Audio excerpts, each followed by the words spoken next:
Bien le bonjour, bienvenue sur une nouvelle vidéo 100% PSG. Aujourd'hui, avant-match. Avant-match, on est la veille de ce City PSG, ce PSG City plutôt. Mercredi, 21h. Match décisif pour le PSG, clairement, hein, c'est pas forcément victoire à tout prix, mais clairement, il faut pas perdre. Il faut pas perdre, sinon ça pourrait être compliqué, même si une défaite ne nous conviendrait pas forcément.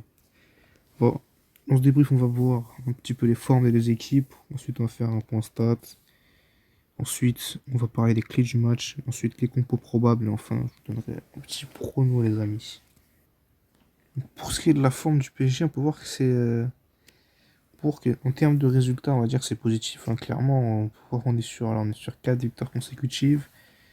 On est même sur 6 victoires lors des 7 derniers matchs. Mais si on regarde les scores, on peut voir que 2-1, 4-2 contre Espali, 2-1, 1-0, 4-2, 3-1. On n'est pas non plus super serein, clairement. Et bon, la forme en Ligue des Champions, elle est pas du tout plus rassurante, hein. On a gagné ok contre Salzbourg, ce qui était un peu une formalité, sinon clairement. Par contre, les gros, ça n'a pas été du tout. Arsenal, on perd 2-0, Atletico, on perd. Malgré, bon, le scénario, on le connaît, hein, c'était compliqué, mais bon, on perd quand même, et ce match contre le Bayern. Donc, c'est clair que, on part pas forcément comme un favori absolu, mais écoutez, on n'est pas sur un City qui est aussi fort que les dernières années, donc on va voir tout de suite leur forme, hein. Donc comme on peut voir en fait, bah, City ces derniers matchs c'est beaucoup mieux, hein. Ils ont ils sont sur 6 matchs sans défaite, donc 3 victoires, 4 victoires, 2 nuls. Donc au final, bah, comme par hasard, c'est vraiment on n'a pas eu de chance, hein, clairement. Là, si on les jouait juste avant, là, on regarde tout ce qu'on voit jusqu'à juste avant, c'était catastrophique. C'était catastrophique, hein. Nul face à Everton, défaite Villa, défaite United, défaite Juve, etc. etc., etc.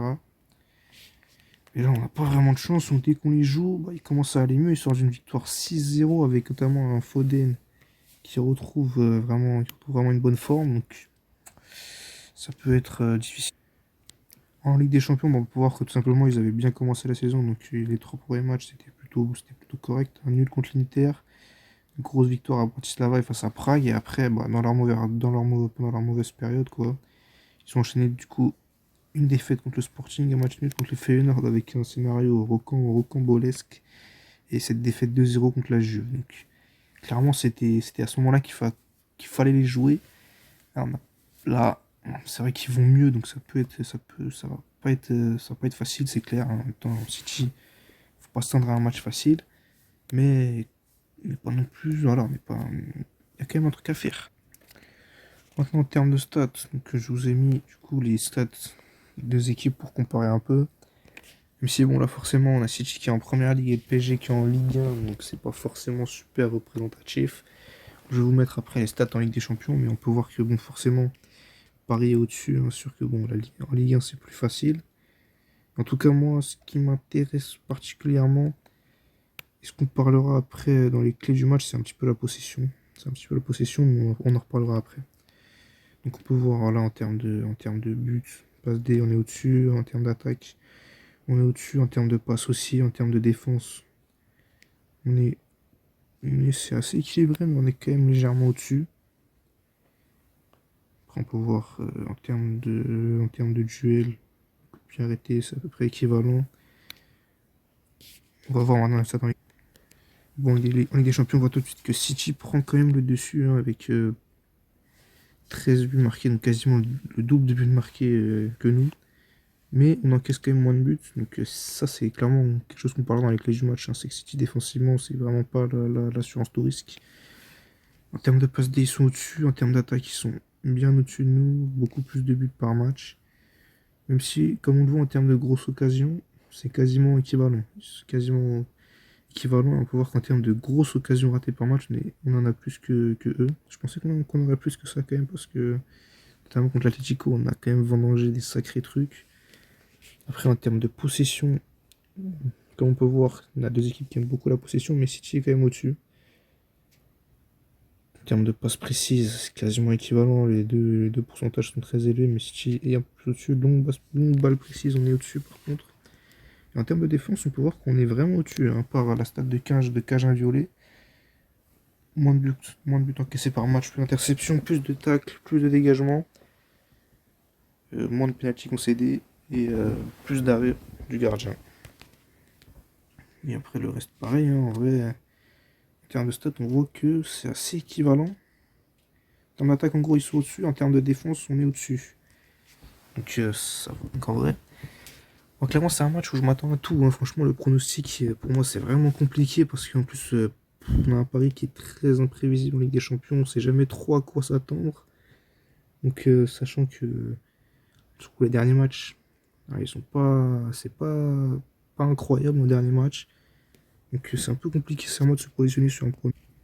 Et pour ce qui est du coup des clés du match, je voulais revenir sur notamment la possession de balle. La possession de balle, donc, on peut se demander qui va avoir le ballon entre City et le PSG. Moi, je pense que on va avoir un match un petit peu comme celui contre le Bayern. Comme celui contre le Bayern, où Paris a quand même globalement laissé le ballon et a essayé de presser. Et sincèrement, j'ai trouvé que contre le Bayern, on était plutôt bon, en vrai, même si on perd ce match 1-0, mais on ne faut pas oublier qu'on perd ce match quand même sur un corner, sur un vieux corner. Sinon, en dehors de ça, on leur tient quand même tête, hein. On leur tient quand même tête, je trouve. Donc, j'aimerais bien voir un PSG qui limite laisse un peu le ballon à City et les prend en contre. Parce que on a des ailiers avec Barcola, Dembélé, ça va très très vite devant. Le latéraux, Mendes, Hakimi, pareil, ça va super vite. Donc il y a clairement moyen de leur faire très mal en contre-attaque. Sachant que, comme on l'a vu, un City défensivement, ça concède beaucoup de choses. 1,5 but encaissé par match de Ligue des Champions. Donc il y a clairement, voilà, il y a clairement quelque chose à faire en contre-attaque, je pense. Clé du match, leur laisser le ballon, je pense. C'est leur laisser le ballon, même si c'est quand même important d'avoir des moments de contrôle. Et quand même, je pense que City va avoir la possession et que Paris va essayer de les prendre en contre. Parce qu'on a clairement, je pense, les joueurs pour. Pour ce qui est des joueurs à suivre, du coup, je vous ai mis les notes moyennes des joueurs. Donc, pour voir que De Bruyne, bah, il est quand même très haut. Généralement, les notes SofaScore, ça avantage souvent les milieux. On peut voir que De Bruyne est haut. Savigno, Foden, Kovacic, voilà, on retrouve beaucoup de milieux. Moi, je pense, voilà, justement, aussi cette bataille du milieu de terrain, ça va être aussi l'une des clés. Pour ça que je pense que dans les jours à suivre, voilà, je suis quand même vraiment intéressé de voir la prestation, tu vois, d'un Vitinha, d'un Neves, d'un Zaïre Emery. Si c'est eux qui sont alignés, moi, c'est ce que je ferais parce que je pense qu'il va vraiment falloir un milieu qui court, qui court, qui court. Tant que c'est du côté de City, on sait que le milieu, t'as du Kovacic qui fait vraiment une bonne saison, De Bruyne, c'est De Bruyne. Je le trouve quand même un peu, je trouve moins, voilà, il commence à être vieillissant, donc il est quand même moins performant que ces dernières années, mais ça reste quand même De Bruyne. T'as du Bernardo Silva, donc voilà, ça court beaucoup. Donc je trouve que les joueurs à suivre, c'est vraiment les milieux. Et aussi, on en parlera après pour la compo probable, mais il y a certains joueurs aussi. On va passer direct à la compo probable et je vais revenir un peu là-dessus. Pour ce qui est de la compo probable de City, donc je m'attends à voir ça. Ederson, voilà, qui a retrouvé sa place contre Ipswich dans les buts, donc il jouera, je pense, Nunes, qui a joué latéral droit sur sur les derniers matchs. Même si avec ballon, on connaît voilà, la tactique de Guardiola, le latéral qui vient au milieu de terrain. Akanji, Ruben Dias, bon, c'est les seuls centraux disponibles à l'heure actuelle parce que t'as Stones et Ake qui sont blessés. Il y a Vardiol qui joue à gauche, donc voilà, il n'y a pas forcément le choix de faire ça. Kovacic en 6, ça bougera pas à mon avis. De Bruyne, Bernardo Silva en 8. Bernardo Silva qui n'a pas joué en plus contre Ipswich, donc il sera à 100%. Foden à droite, Savigno à gauche, je pense qu'il va démarrer devant Doku, déjà qui a été laissé au repos contre Ipswich, donc je pense que ça va être lui. Et en pointe Haaland. Je passe vite côté City, c'est pas forcément ce qui nous intéresse, c'est la compo du PSG. Donc là les gars, je vous mets la compo du coup que moi je veux personnellement. Donc je vous mettrai juste après la compo que je pense que Luis Enrique va faire. Donc Donnarumma dans les buts, même si perso il me rassure toujours pas. Safonov, on a vu que bon, ça semble compliqué de le réaligner comme ça, alors que ça fait pas mal de temps qu'il a pas joué. Kimi à droite qui normalement sera fit, Marquinhos pareil. Marquinhos pas de chaud, Mendes, moi, défense ça bouge pas, milieu de terrain. Donc je pense qu'il y a souvent on a 3 places pour 4 joueurs, il y a aussi Fabien Ruiz qui pourrait postuler. Et comme j'ai dit, je pense que c'est un match où il va vraiment falloir un milieu de terrain qui va être présent dans le duel et qui va surtout beaucoup courir. Donc je pense que voilà, je préférerais voir du coup ce milieu de terrain là. Dembélé ça peut être risqué, c'est vrai qu'on n'est pas forcément sûr qu'il sera à 100%, hein, parce que forcément il revient d'une grippe. Il a repris l'entraînement, il me semble, hier, donc il va pas être, c'est clair qu'il va pas être à 100%. Mais on en a besoin, en vrai, on a besoin. On pourrait tenter de le mettre en super sub. Je préférerais quand même le voir dans le 11 parce que Ganguinli, je suis pas convaincu, et Désiré Doué pour un match de cette envergure pareil, ça me semble un peu trop tendre. Barcola, bah, j'espère que son but face à Lens lui aura donné la confiance et qu'il va faire mal. On a vu du moins qu'il avait la capacité de faire mal dans les gros matchs. On l'a vu contre le Barça. Puis cette année en Ligue des Champions, c'est très compliqué. Écoutez, on espère que ce but face à Lens lui aura donné la confiance et qu'il va arriver ce match le couteau entre les dents et qu'il va leur faire mal. Et moi, je veux Ramos en pointe. Je veux Ramos en pointe parce que pour moi, va falloir de la présence. Va falloir de la présence devant. On l'a vu contre Lens quand il est rentré. Ramos, il est important dans les déviations. On a besoin de Ramos. On a besoin de Ramos, c'est pour surtout être clinique devant le but. Parce que clairement, les occasions, va falloir les mettre. Va falloir les mettre. Donc, je préférais voir Ramos. C'est la compo que moi je veux. On va voir maintenant, je pense, quelle compo je pense que Luis Enrique va faire. Voilà, bon, en fait, moi je pense qu'il y aura juste un seul changement, c'est du coup Désiré Doué. Alors, Désiré Doué en pointe, ou alors Dembélé, un des deux. Soit Doué à droite et Dembélé en pointe, soit l'inverse. Je pense qu'il va rester sur le milieu de terrain là, et d'ailleurs, ça ne m'étonnerait pas non plus qu'il fasse la même compo qu'il avait fait contre le Bayern, son 4-4-2. Donc il avait mis 4 milieux, il avait mis Zaire Emery, Vitinha, Neves et Ruiz. Je serais pas étonné qu'il fasse la même chose, hein, qu'il nous remette Barcola, Dembélé en pointe ou alors Barcola Doué. Non, ça m'étonnerait pas. Mais je pense que le fait que là, et Barcola et Doué et Dembélé disponibles et plutôt en forme, je pense qu'il va plutôt faire ça, même si ça ne me choquerait pas qu'il mette Lee non plus. Je pense qu'il peut mettre Lee à la place de Doué, ou alors à la place de Dembélé s'il n'est pas fit. Mais voilà, je m'attends quand même plus à ça. Même si moi, voilà, je veux Ramos. Malheureusement, le connaissant, Luis Enrique, je pense qu'on n'aura pas Ramos. Et du coup, pour ce qui est du prono, bon, bah, comme on peut le voir au niveau voilà, des cotes,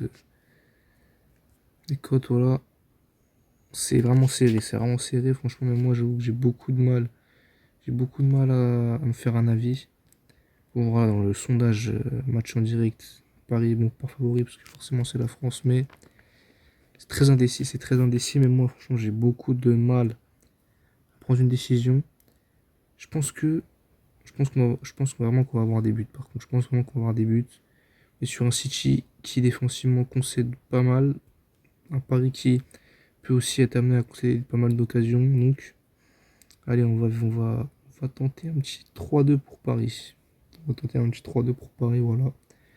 On fera, du coup, on verra dans le débrief si j'ai été bon ou pas pour le prono, mais en tout cas, j'ai vraiment hâte. Ça va être un match vraiment intéressant à voir.